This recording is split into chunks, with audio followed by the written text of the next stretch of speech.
너의 말이 좋아서 밑줄을 그었다. 림태주, 웅진 지식하우스.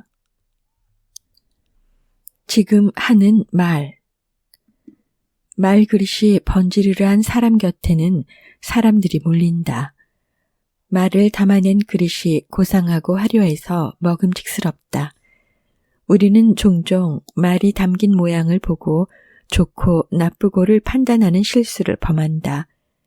넥타이를 메고 멋진 양복을 입은 자가 말하면 고개를 끄덕이며 귀담아 듣고, 허름한 옷을 입은 자가 말하면 귀를 닫아 걸고 믿지 않는다.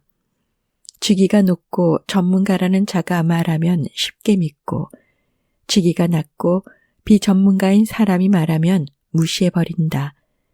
음식 맛이 아니라 그릇의 외관에 너무도 쉽게 속아 넘어간다.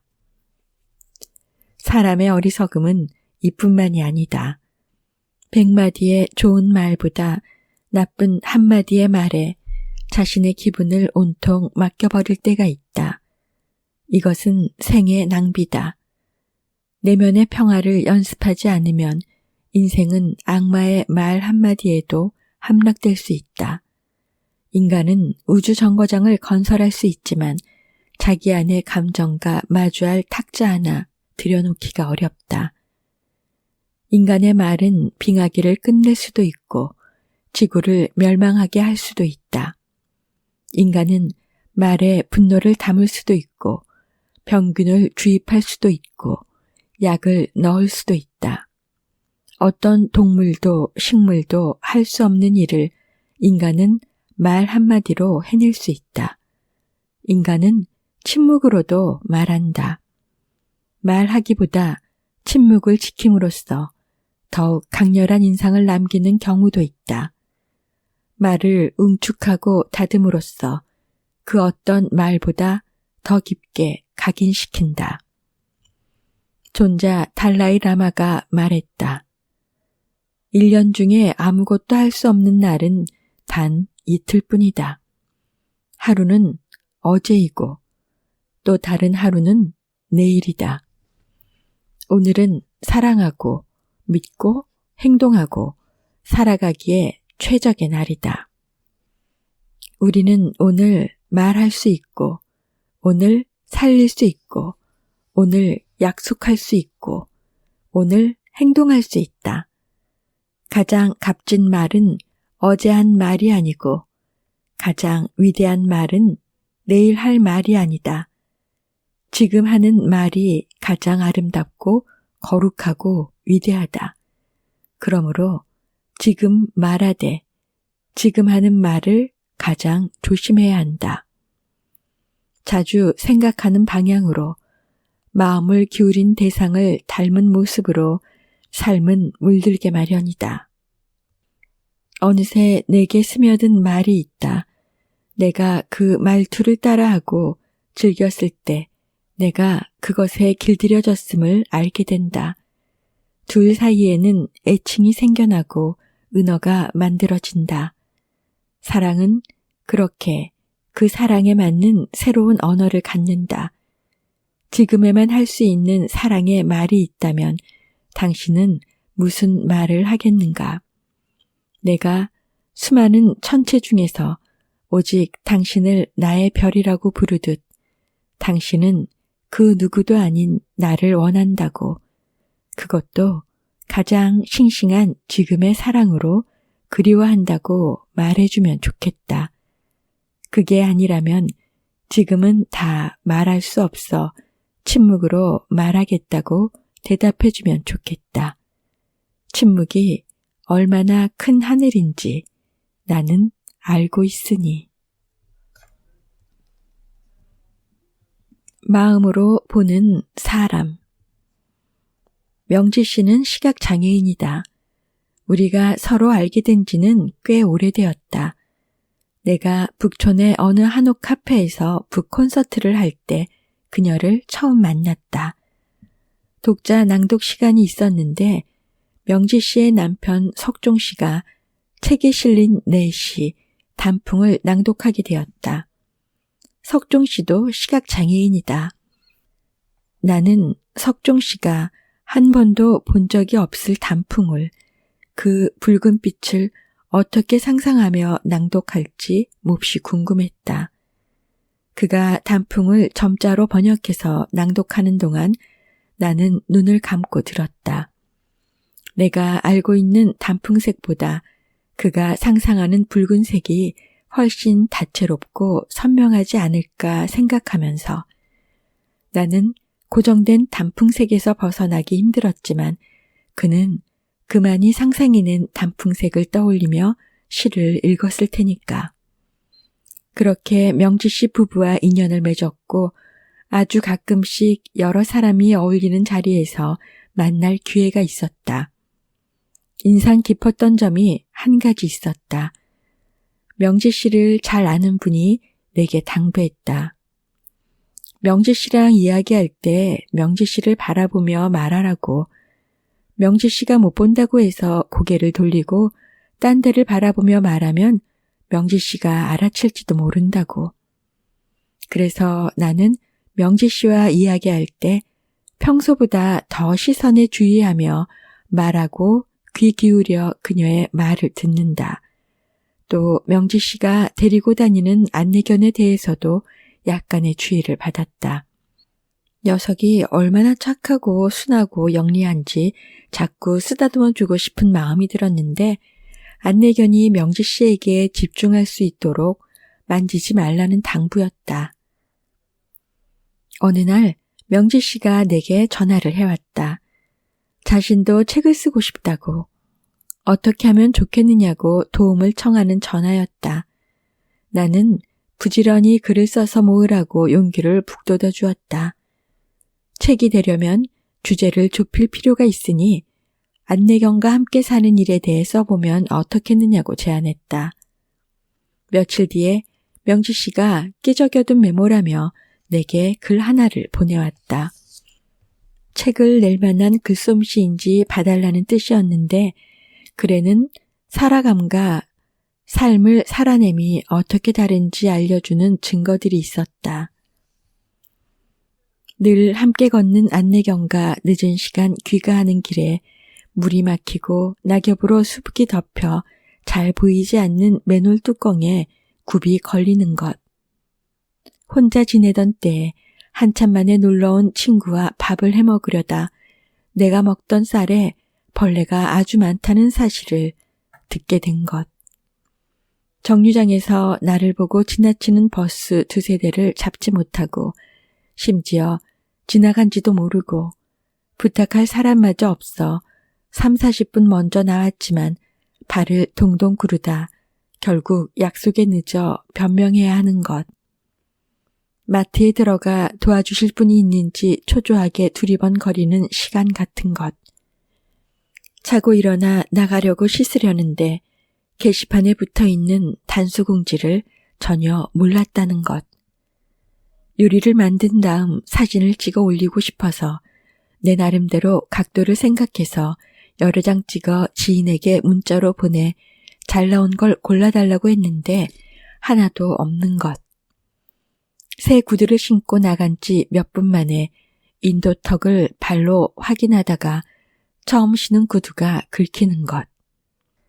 비장애인과 연애할 때 데코레이션이 예쁜 오므라이스를 예쁘게 떠먹지 못하고 비빔밥처럼 먹는다며 면박을 들었는데 그나마 그런 사람이라도 헤어졌을 때 몰래 찾아가 멀리서 한 번이라도 바라보지 못하는 것. 여러 명이 함께 밥을 먹을 때 생선이 나오면 제대로 발라 먹을 자신은 없고 그렇다고 통째로 들고 먹으며 생선을 이렇게밖에 먹을 방법이 없다고 이해시킬 자신도 없어 차라리 먹기를 포기하는 것. 나는 그녀의 메일을 열어본 뒤로 아무 일도 하지 못하고 멍하니 앉아 있었다. 나는 볼 수 있는데도 보지 않았고 쓸 수 있는데도 쓰지 않았고 마음이 있는데도 행동하지 않았다. 명자 씨의 글은 나의 삶을 돌아보게 만들었다. 명자 씨는 마음까지 보는 눈을 가졌는데 나는 보이는 것마저도 제대로 보지 못하고 살고 있다. 식물의 은어. 식물을 파는 화원 주인이 꼭 당부하는 말이 있다. 물을 자주 엮여주지 말고 흙이 마르길 기다렸다가 한 번에 흠뻑 주라고. 화분 식물은 말라서 죽는 것보다 과습으로 뿌리가 썩어 죽는 경우가 더 빈번하다. 표면의 흙이 바싹 말라도 속은 젖어 있을 때가 많다. 나는 자주 표면에 속는다. 표면에 속지 않으려고 화원 주인이 알려준 대로 나무 젓가락을 화분 깊숙이 꽂아두었다. 오늘의 기온을 살피듯이 한 번씩 나무 젓가락을 뽑아서 물기의 잔량을 헤아려 본다. 물기를 보려고 표시해둔 나무 젓가락 눈금이 쑥쑥 내려갈수록 기쁨이 차올랐다. 빨리 물을 흠뻑 주고 싶어 조바심을 내고 있었다. 나는 이걸 식물을 사랑하는 일이라고 착각하는 듯하다. 주기적인 보살핌 혹은 기계적인 관심, 나는 이것을 정확한 사랑이라고 부른다. 이 사랑은 정해진 약속을 잘 지키면 유지된다. 상당히 편리하고 예측 가능해서 괜찮은 사랑법이다. 그런데 정말 괜찮은 걸까? 식물이나 사람은 변화무쌍한 날씨 같은 존재들인데 오늘의 날씨를 알려면 많은 기상 측정 장치들이 필요하다. 온도계, 습도계, 풍향계, 풍속계, 기압계, 일사계, 일조계. 내일의 날씨를 알려면 구름의 이동이나 대기층의 기류 변화를 살펴야 하므로 라디오 존대를 상공에 띄우고 인공위성의 도움까지 받는다. 그러고도 일기예보는 자주 빗나가고 원성을 듣는다. 기상청 예보가는 언제부턴가 비가 오겠다고 정확하게 말하지 않고 비가 올 확률이 몇 %쯤이라고 어림잡아 이야기하기 시작했다. 기계적인 사랑은 통계적인 사랑일 것이다. 자잘한 생태적 변화와 환경적 변수를 제거해버린 평균적인 사랑. 그러므로 내가 식물을 사랑하는 방식은 나에게 최적화된 일방적인 사랑이다. 식물과 나 사이에는 정해진 약속이 있을 뿐 서로에게 흐르는 마음의 전류, 사랑의 은어가 없다. 나는 식물의 은어를 알아듣지 못하고도 그것이 틀림없는 사랑이라고 믿는다. 그렇게 식물이 죽으면 내 탓이 아니라 환경 탓이다. 그건 식물의 운명이지 내 책임은 아니다. 정확하게 말하면 그건 사랑이 아니라 관리다. 양육이 아니라 사육이다. 식물 화분이 내게 오면 요즘은 끊임없이 묻는다. 내 이름이 뭐니? 넌 어디서 왔니? 내가 좋아하는 것은 뭐니? 내 친구들은 누구니? 내가 널 어떻게 해주길 바라니? 그러면 식물은 조금씩 자신에 대해 들려준다. 잎이나 꽃으로 신호를 보내오기도 한다. 그럴 땐 가슴이 좀 뭉클해진다. 오늘의 식물 예보는 꽃 피울 확률 70% 되겠다. 꽃잎의 색소는 빨강이 점점 강해지겠다. 저녁 늦게부터 꽃향기가 북북 서로 날리겠다. 식물의 은어를 이해하는 일은 어렵지만 들릴 때까지 묻는 노력이 없이 사랑한다는 말을 쓰면 안 된다는 게 오늘 식물 예보의 핵심이겠다. 내 인생은 나만 살아봤으니까. 오늘의 자존감 수치는 바닥이다. 처마 밑에 거미줄이 보인다. 먹잇감을 돌돌 말아 대롱대롱 매달아 놓았다. 나는 거미만도 못하다. 매달린 먹이가 쟁여둔 원고처럼 보인다. 내 노트북에는 온통 잡다한 쓰레기 뭉치뿐이다. 문득 집어든 책 몇 페이지를 읽다가 다시 닫히고 절망한다. 이렇게 나보다 잘 쓰는 작가들이 많은데 뭐하러 쓰레기를 세상에 내보내려고 하나. 계약을 물을 수도 없고 앞으로 치고 나갈 수도 없고 진퇴양난이다. 내 글이 누군가의 마음을 1mm라도 움직일 수 있기를 내 글이 세상에 아주 작은 균열이라도 낼 수 있기를, 내 글이 쓰는 동안만이라도 내가 살아있다는 느낌을 증명해 주기를, 이런 바람들이 얼마나 황망한 과욕이었던가. 부끄러움이 뼈를 파고든다. 글이 쓰이는 게 아니라 조각조각 끼워지고 있다. 내가 글을 쓰는 게 아니라 글이 나를 부리고 있다. 이 정도면 물러나야 한다. 그런데도 견디고 앉아 있다. 나는 마감일을 2번이나 지키지 못했다. 나는 납품일을 어긴 염치 없고 질 나쁜 작가가 되었다. 못 쓰는 작가만이 아니라 불성실한 작가가 되었다는 자괴와 자책이 더해졌다. 때마침 담당 편집자가 문자를 보내왔다. 어디선가 나를 지켜보고 있는 것이 분명하다. 원고를 채근하는 말은 단 한마디도 없다. 힘드실 텐데 몸 살펴가며 쓰라고 한다. 몸은 불량하고 이미 고장이 났다고 답하고 싶어진다. 나는 작가님의 담당자이기 전에 작가님 글을 너무도 좋아하는 애독자이기도 하다고 쓰여 있다. 더 부담되고 가시방석이라고 답하고 싶어진다. 작가님 글은 작가님만이 쓸 수 있으니 힘내시라고 맺고 있다. 나는 이 대목에 울컥 코끝이 시큰해진다. 지금의 나를 가장 잘 알아주고 위무하고 살려내는 말이다. 어쩌면 나는 이 한마디가 듣고 싶어 약속을 2번이나 여겼으면서도 버티고 있는지 모른다. 실망시키지 않으려고, 허투루 쓰지 않으려고 안간힘을 다하고 있는지 모른다. 나의 편집자는 얼마나 속이 타겠는가. 편집자는 모든 작가들의 어머니이다. 방탕하고 불량한 작가들 때문에 속이 썩어 문드러져도 내색하지 않는다. 묵묵히 돌보고 다감하게 재촉하고 가라앉은 기운을 일으켜 세운다. 나만이 쓸 수 있는 글이란 말이 사실이 아닐지도 모른다. 서로 그 말이 나락에 빠진 작가를 수습하기 위해 흔히 동원되는 간용구일지라도 나는 그 말이 망망태해에서 허우적대고 있는 내게 던져진 구명 튜브라고 여긴다. 박동이 느껴지지 않는 내 심장을 다시 뛰게 만드는 자동 심장 충격기라고 여긴다. 보잘것 있든 없든 누가 내 인생을 살아보겠는가?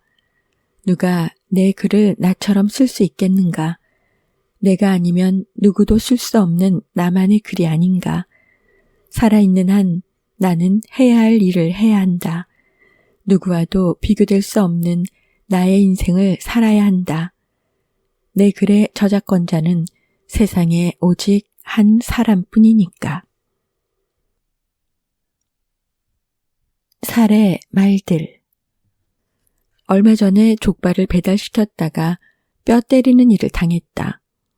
어디나 그렇겠지만 족발을 주문하면 먹음직스럽게 발라낸 살점들이 뼈다귀 위에 수북히 덮인 채로 포장된다. 그런데 평상시와 달리 살점의 양이 형편없이 부족하고 뼈다귀만 풍성했던 것. 어쩔 수 없이 곁들이로 따라온 메밀국수와 주먹밥으로 배를 채웠다. 인간은 먹을 것에 특히 예민한 존재가 아니던가. 뼈다귀로 양을 채운 양심불량 족발집을 배달집 리스트에서 삭제했다. 살이 부족한 바람에 나는 반대로 뼈에 관한 생각을 확장했다. 족발의 뼈다귀는 일종의 요약이다. 자기개발 서류의 특징은 딱 2가지로 대변된다. 실행 가능한 해답을 알려줄 것, 요약해서 핵심을 알려줄 것. 살보다 뼈가 중요하다.